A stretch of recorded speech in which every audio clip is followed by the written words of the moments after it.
93 बोसोरारि जथुमा गलाघाट जिल्ला गागि लाइमोन आरो माइनाव आफाद दुलाराय बाथौ गौथुम रेंमा बियार जयन्तीपुराव दिनै गिबि सान हिसाबै सानजानि जेवारि बिसम्बि बेखेवनाय हाबाफारियाव बाहागो लाफैनो हानाय बे बिसम्बि खुगा लाइसि बेखेवनाय हाबाफारिखौ सामलायनाय मानगिरि मासिगिरि लोगोसेनो बे खुगा लाइसिखौ बेखेवगिरि मानगोनां गेदेमा नोंथां गलाघाट जिल्ला दुलाराय बाथौ गौथुमनि आफादगिरि नेहाथारि गलाघाट जिल्ला दुलाराय बाथौ गौथुम लाइमोन माइनाव आफादनि आफादगिरि नेहाथारि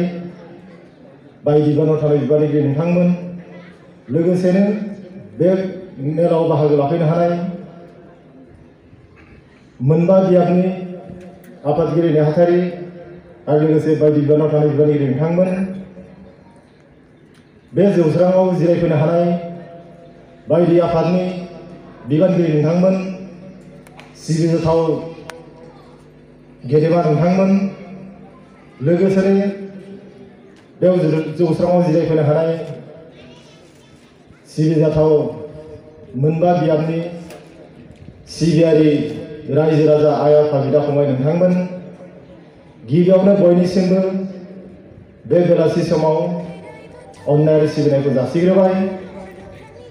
दिनै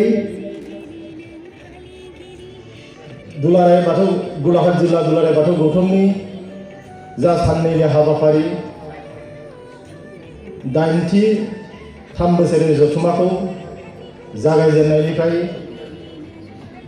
सानजानि जेवारि खुगा लाइसि बेखेवनाय जि समाव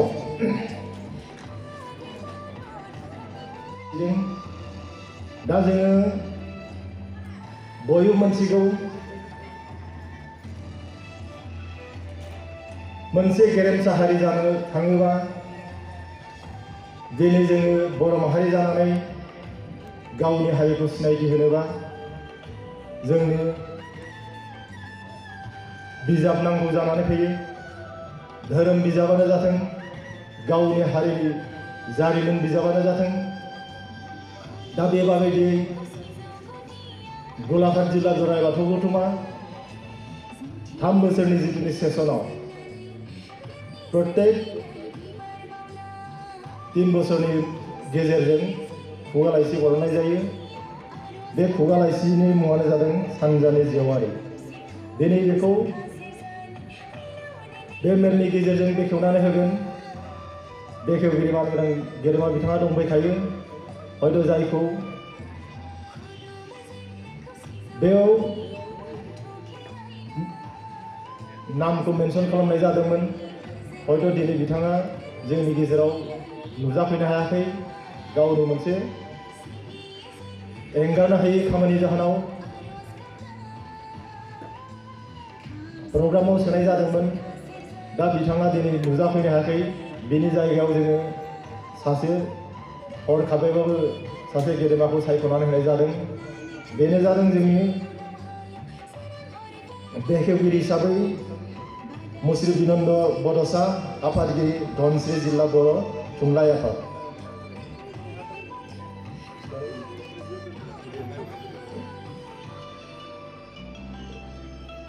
मानगोनां बिथाङा नेहाथारि होनदों हयथ' आंनियाव लिरनाया एसे गोरोन्थि जादों बेनि थाखाय आंबो निमाहा बिदों दा मुस्रि बिनन्द बड'सा बिथाङा धनस्रि जिल्ला बर' थुनलाइ आफादनि गाहाय नेहाथारि बिथाङा बेखेवनानै होगोन दा जों बे हिसाबै जिबायदि जोंनि लिरगिरि बिथांमोनहा सानजानि जेवारियाव जि लिरनानै होदों बेयाव हयथ' फरायग्रा बिथांमोनहा फरायनानै गियानखौ लानो हागोन जेब्लायबो मानसिया बेनिफ्राय गियानखौ आरजिनो हायो मोनसे बिजाबनिफ्राय गावनि जोनोम होगिरि बिमा बिफानिफ्राय समाजनि आरो जायनोखि फोरोंगिरि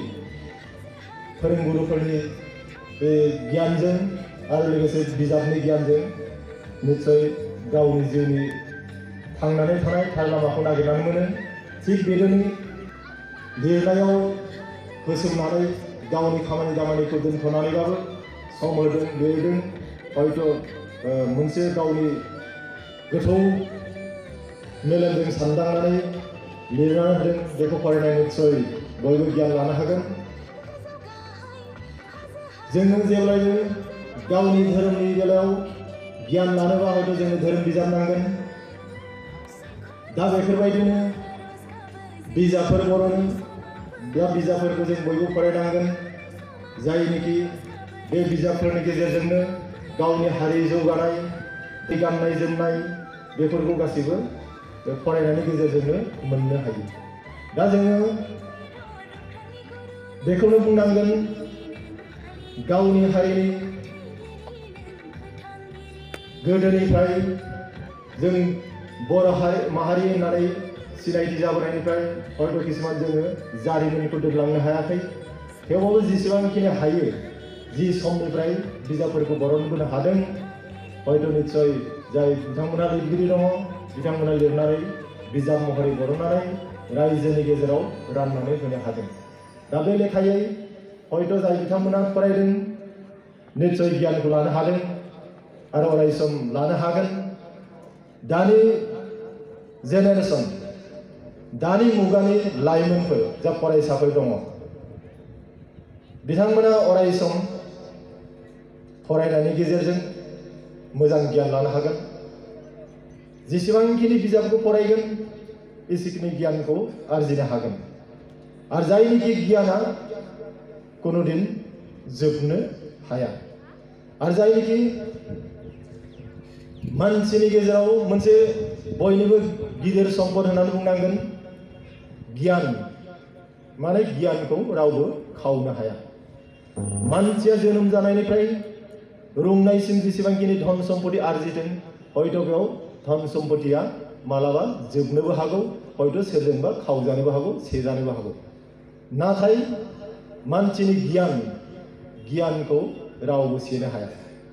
नोङो राननोसो हागोन जेसेबांखिनि रानगोन एसेखिनि गियाना एरबाय थागोन। दा बेखायनो दानि मुगानि जिथुनि दा बर्तमान जेनेरेसननि जेसेबांखिनि लाइमोन फरायसा फरायसुलिफोर दङ अरायसम मोनथिनांगोन बिजाबफोरखौ आजावनांगोन फरायनांगोन आवगायबोनांगोन गावनि जिउखौ थार लामाजों दैदेननो गावनि न'खरखौ फोसाबनो गावनि समाजखौ फोसाबनो गावनि हारिखौ गोजौ थाखोआव लांनो। दा बेबायदिनो जों दिनै गेरेमसा बर' माहारि जानानै बे बुहुमाव सिनायथि जानायजों लोगोसे जोंनि बाथौ धोरोम मुलुगावनो सिनायजानाय